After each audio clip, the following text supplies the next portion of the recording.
My middle sister is the drama teacher at Atwater High in El Capitan.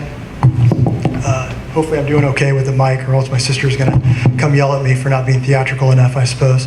And then my wife is also a teacher, so I am the black sheep of the family as an attorney. There is a myriad of problems with Common Core, and I think that the problem starts with actually a previous program, with the No Child Left Behind program. And what we've learned from that, and programs like it, is that just top-down programs do not work. And so we have to recognize that Alaska is different than Alabama, California is different than Kentucky, and so on and so forth. And so what I like to see is I like to see people like my dad, like my brother-in-law, Costa, terrible name, by the way, like my brother-in-law, Costantino Aguilar, that they have control as to how we teach our kids. What Common Core does is it's not actually a federal program, but what it is it's a federal fund. It's federal funding, and so the Department of Education says that if states provide Common Core curriculum, or curriculum that is equivalent, then they get money. And too often times what school districts do and what states do in this instance is they trade their freedom for the money. And so what we need to make sure and do is we need to make sure we send billions of dollars up to the Department of Education. That money's ours. That money, one, it shouldn't go up there in the first place. If it does go back up there, it should be sent back to us without strings attached. And that way people like my dad can make determinations as to the best way to utilize that money. And it's not through Common Core programs. Now, it also shouldn't take an act of Congress to determine, or the president, to determine what's best for our kids. And again, that comes back to local control. The other problem with Common Core, and you see this a lot throughout the government as well, it's just one? Yeah, because I don't want she did. Okay. Come talk to me afterwards, because there's some more good things as to what the problem is. But I think it all comes really back to local control. And let me just tell you one quick story. What's that? One negative on your family. How do you see it affecting your family negatively? Oh, one affecting my, well, yeah, that's absolutely right. I have 3 kids, and I'm 40 years old. And so I have an 11, 9, and 6-year-old kids. And where I think it affects our kids, our local school board, they have no say into how they determine what's best for our kids. And so if I want to change, if I don't agree with the curriculum, I should be able to walk down to the teacher, and I should be able to go through the principal, whoever I need to talk to, and I need to say, look, I don't agree with this. And then if they tell me that I need to go to the school board, then I can go to the school board, and we all know people that are in the school board because it's so localized.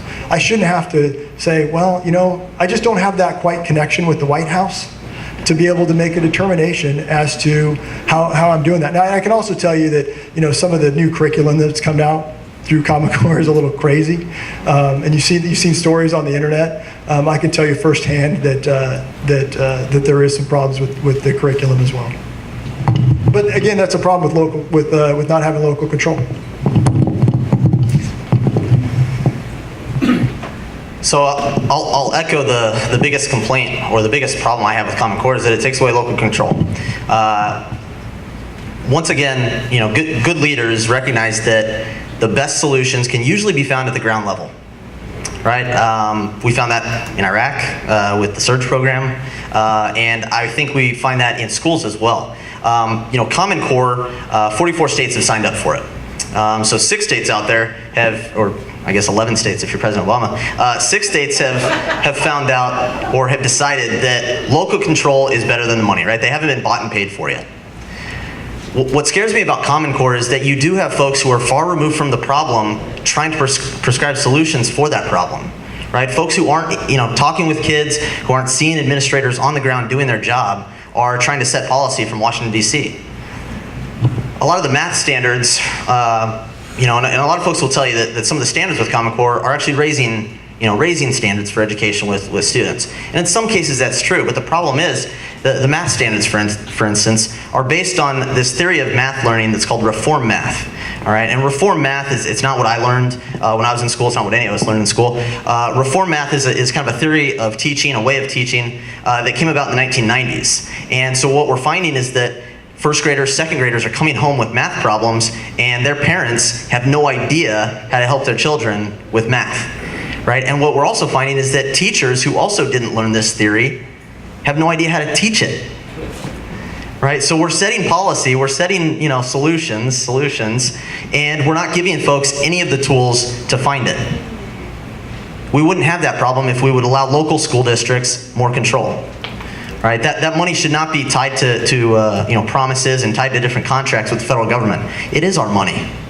We should have it so that we can teach our kids the way we see fit.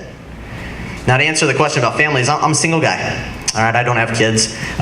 If anyone has a daughter or a granddaughter, you can certainly send my phone number. But one day I do hope to have kids. And I grew up in a Catholic school system.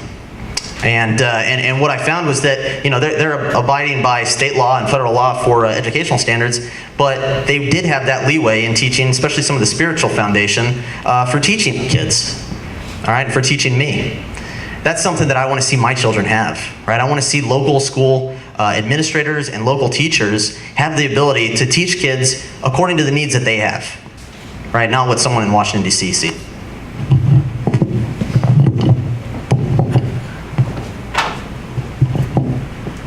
Well, I don't have children, so I won't be impacted by this yet.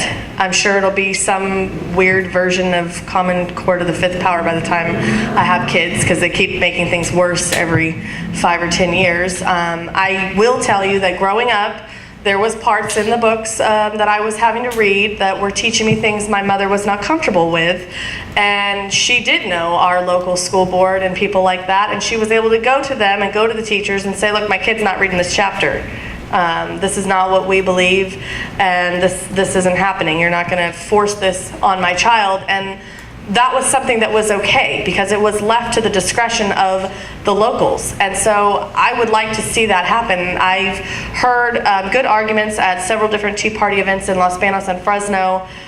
They had someone come in and talk about the positives of Common Core, and then they followed that with the negatives. And I didn't remember every little part of it, but I will tell you that after hearing the speeches on it, the negatives seem to far outweigh any positives that anyone was arguing. And I am grateful that I don't have children right now, and that I can hopefully go to Congress and fix this before I do have children, because I wouldn't want them having to go to school through a program like this. But the biggest thing is the federal government doesn't need to be having control of what our kids are taught. Each community is going to be a little bit different, and this learning system appeared to me to basically kind of make our kids drones, honestly, and it didn't leave the creativity and if you're good in this one area, you can expand to that versus the other at the teacher and the principal and the local school board's discretion, which is how it was when I grew up. If you were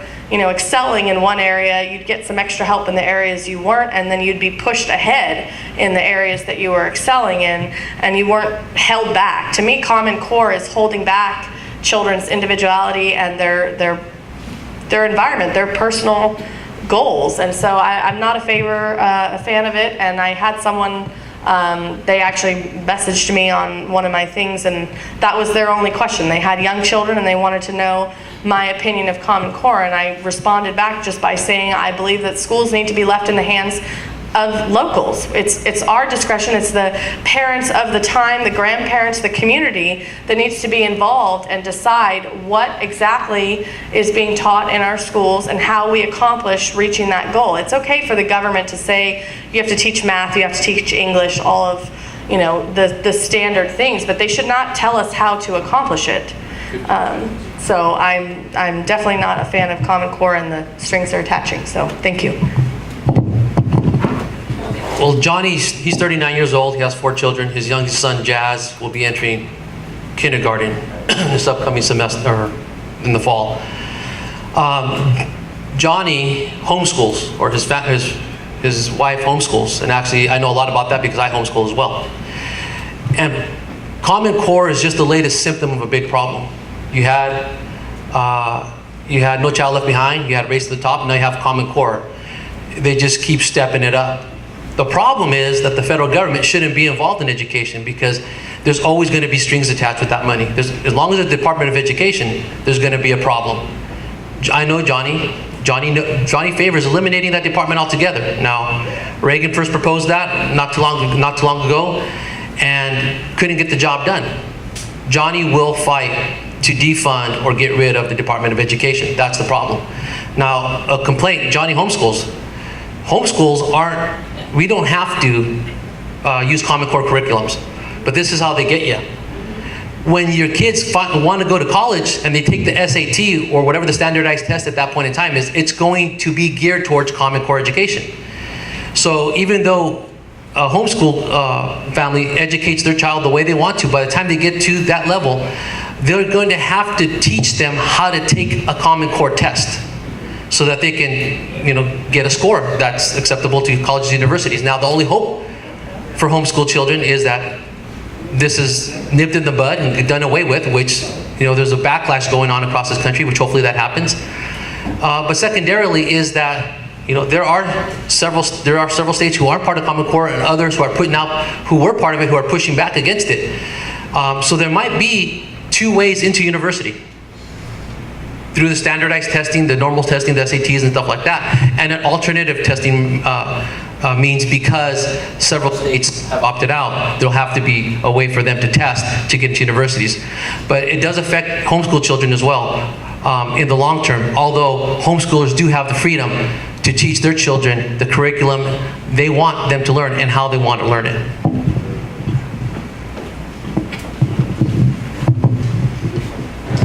Thank you guys for all coming out tonight. My name is Phil. I just moved to Atwater last semester to go to UC Merced. I'm originally from Bakersfield. I'm relatively new to this politics thing. I've been following, kind of gotten more involved since Sandy Hook is really when I got interested in it. But earlier, Mel, you mentioned bureaucracy really taking over the government. And I've just seen in the few months that I've been following it, how bureaucracies are being used as a weapon. You look at the IRS, or you look at Department of Justice, or any of other ones.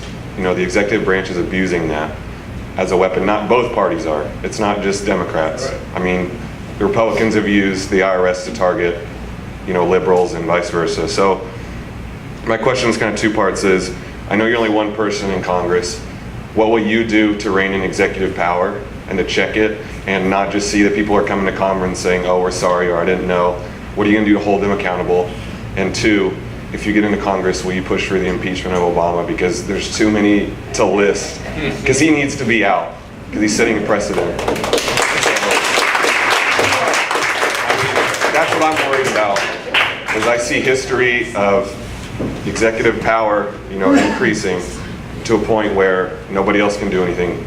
I'm not saying Obama's going to become Hitler or anything, but I'm saying somewhere down the road that may happen. So, what will you personally do to rein that in? Thank you. All right, thanks for the question, and I'll pass it to you guys afterwards, obviously. So first, I'll answer the question about impeachment.